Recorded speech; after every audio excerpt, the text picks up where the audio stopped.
Rudeus Greyrat might be the most misunderstood protagonist in modern anime. Some people see the flaws, the mistakes, and the uncomfortable moments and they stop there. But if you follow his entire journey, from failure to growth to family, you realize something. Rudeus isn't written to be perfect. He's written to be human, and that's exactly why he stands out among the other isekai protagonists. Today, we're breaking down Rudeus Greyrat on the deepest level, psychologically, emotionally, and narratively, to understand how Mushoku Tensei created one of the richest character arcs in the entire genre.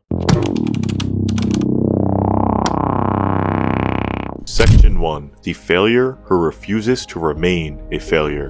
Before Rudeus is even born, he's already failed at life, not symbolically, but literally.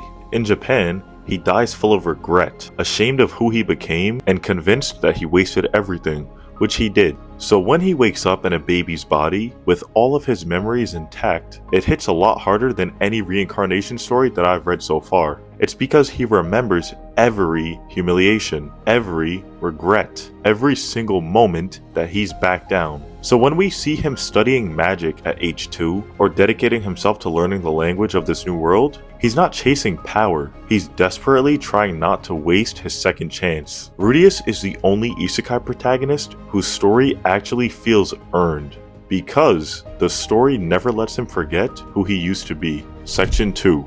Flawed? Definitely, but very honest. Here's where a lot of people misunderstand Rudeus. Yes, he is flawed. Yes, he struggles with lust, insecurity, and selfish impulses. But Mushoku Tensei does something that most isekai don't. It punishes him for these flaws. It holds him accountable. If he crosses a boundary, characters call him out. He faces consequences, and his relationships suffer. Rudeus isn't supposed to be a role model. He's a case study, a character who grows precisely because the story exposes his uglier sides, forcing him to confront them. Section 3. A psychological journey, not a power fantasy. Most isekai heroes grow stronger by leveling up. Rudeus grows stronger by breaking down. When he travels with Eris, he builds genuine confidence. For the first time in his life, or should I say lives, he becomes someone dependable, someone reliable. So, when Eris leaves, his emotional world collapses. The regression is brutal. He falls into a deep depression. His impotence is symbolic. He falls right back to where he started emotionally. Mushoku Tensei does a great job in showing that recovery isn't simply a straight line forward. Growth always comes with setbacks. That's what makes Rudeus feel like a real person instead of a cartoon. Section 4. From obsession to real love. One of the most powerful arcs in Rudeus' life is his relationship with Sylphie, because it marks the shift from unhealthy attachment to actual, mature love. As Fitz, Sylphie supports Rudeus without expecting anything back. Not a single selfish thought. She helps him through his trauma.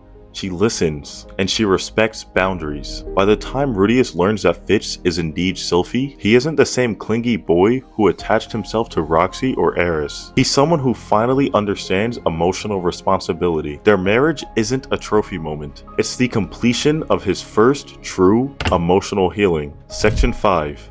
Responsibility, fatherhood, and legacy. Rudeus in his later life is where his character truly shines, not simply because of his literal power, but because he becomes responsible. He becomes a father, he becomes a husband, he becomes a respectable leader. He learns not to run from responsibility anymore. He builds a home, a family, and a legacy. Even the polygamy, controversial as it is, isn't written as a conquest. Roxy joins the family through mutual love, and there is respect between everyone involved. Rudeus doesn't collect wives, he builds relationships, and every one of them fills a different emotional space in his life. Section 6.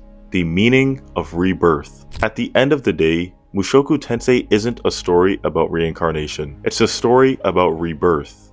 A story about reinvention. Rudeus isn't just born into a new world. He's born into a new self. Through mistakes, heartbreak, love, and responsibility, he becomes the person he always wished he could be. Not perfect, not pure, but whole. Rudeus Greyrat isn't meant to be loved or hated. He's meant to be understood, because in him, we see our own failures, but we also see our potential to rise above them. That's what makes him one of the most human characters ever written in isekai. The story of Mushoku Tensei and Rudeus Greyrat ultimately helped me change my destructive habits and turn my life around. And if you truly understand the meaning of this series, it can do the same for you.